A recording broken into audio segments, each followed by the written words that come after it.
In this program, we are going to check if the year is leap or not. So one might say that if the year is divisible by 4, then it might be a leap year. For example, 2000 was a leap year, 2004 was a leap year, 2008 was a leap year. So every 4 years a leap year comes. Let us take the year as input and typecasting it into int and prompting the user to enter year. After that, we need to do some process, that is, check if year modulus 4 is equal to 0. Then print that year is leap.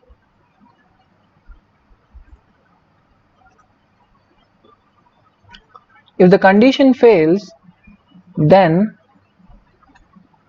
you need to print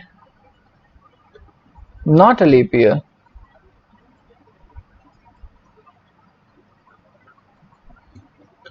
So saving this program and running it, let us say I am entering 2020. This year is leap. Now taking another input, let us say 2019. The year was not leap. Let us take another scenario, 2100. So what do you expect? The year is leap.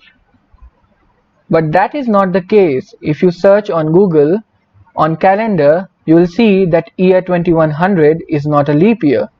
But why so? Because the scenario is different for a century. If the year is century, then it must be divided by 400. Else, it must be divided by 4. So, in case of leap year, first we need to find the divisor.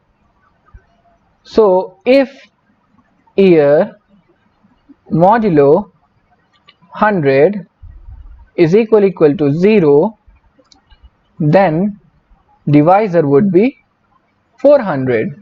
That is, whenever it is a century, you need to divide it by 400. Initializing the divisor with 0, let's say. And if it is a not century, then divisor must be 4.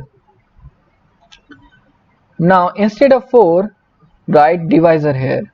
So whenever a century is detected, the divisor would become 400, and whenever it is not a century, the divisor would be 4. And after that, you need to divide the year by divisor and check if the remainder is 0.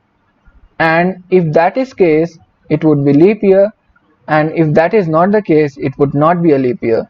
So again saving the program and running it. So let us say year 2100. It is not a leap year. Got my point? So let us check for another things. Let us say 2096. That is going to be a leap year, sure.